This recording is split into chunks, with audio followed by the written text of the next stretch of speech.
Kali ini harus ditemui sama Via. Pagi Via. Pagi. Yoi. Kalau tadi kita ngomongin masalah lampu nih, Vi. Terus salah satu hal yang juga penting di kehidupan ini adalah listrik, bener nggak? Bener banget tuh. Nah, kalau misalkan sehari aja nggak ada listrik, anak sekarang gimana tuh? Smartphone-nya ya kan? Mau ngechat di mana? Pasti susah ya. Iya. Tapi pernah nggak kejadian gitu? Misalkan uh, pas hari itu, terus kemudian listriknya padam gitu, padahal HP ini udah lowbat gitu. Pernah kejadian nggak, Vi? Pernah sih, apalagi pada saat itu lagi ujian ya. Waduh, ini susah ya, anak sekolah sekarang ujiannya pakai HP soalnya. Iya. Gitu sih. Makanya itu penting banget ya nama listrik. Cuman harus nih gini ya, tentang listrik itu sendiri.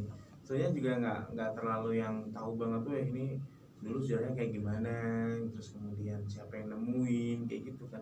Soalnya sekarang jadi hal yang krusial gitu kan. Mobil butuh listrik, rumah juga butuh listrik ya kan. Bahkan sekarang ada mobil listrik, ya kan. Semuanya serba listrik gitu. Kalau sejarahnya gimana sih, Vi? Mungkin dia tahu tuh. Kasih informasi buat pendengar. Yang nemuin siapa emangnya? Nah, penemu listrik pertama kali adalah Michael Faraday, bukan Thomas Alva Edison ataupun Nikola Tesla.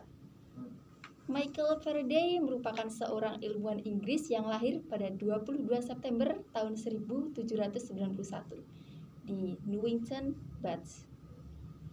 Saat berumur 14 tahun, Faraday sudah membantu ayahnya untuk membiayai keluarganya dengan bekerja di penjilitan buku.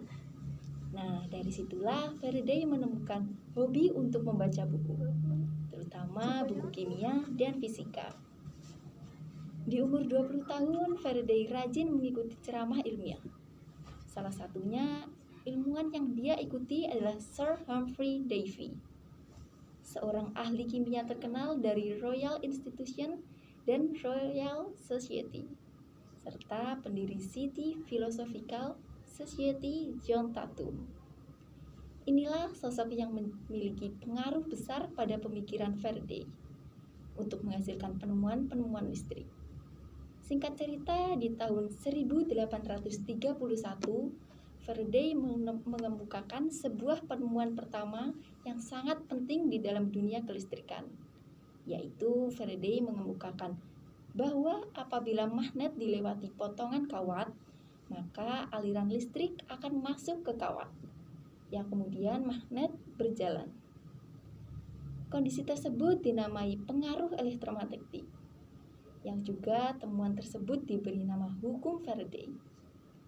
Temuan tersebut diakui sebagai temuan yang bersejarah, karena hukum Faraday mempunyai makna besar dalam perpautannya dengan pemahaman teoritis mengenai elektromagnetik. Selain itu, Faraday juga menemukan hukum elektrolisis, efek Faraday, diamagnetisme, hingga listrik statis. Penemuan Faraday yang tidak kalah pentingnya yakni usahanya di bidang elektrokimia, yaitu penyelidikan tentang akibat kimia terhadap arus listrik. Penyelidikan Faraday dengan ketelitian tinggi menghasilkan dua hukum elektrolisis, yang penyebutannya dirangkaikan dengan namanya yang merupakan dasar dari elektrokimia.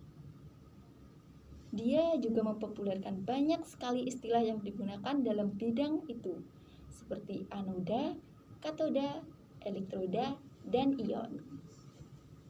Dan Faraday juga yang memperkenalkan ke dunia fisika gagasan penting tentang garis magnetik dan garis kekuatan listrik. Oke, jadi setuju banget ya, Vi ya. Kalau misalkan salah satu kebutuhan manusia sekarang itu, kalau dulu kan cuman sandang, pangan, papan gitu kan bahasanya. Kalau sekarang tambah satu, listrik. Nah,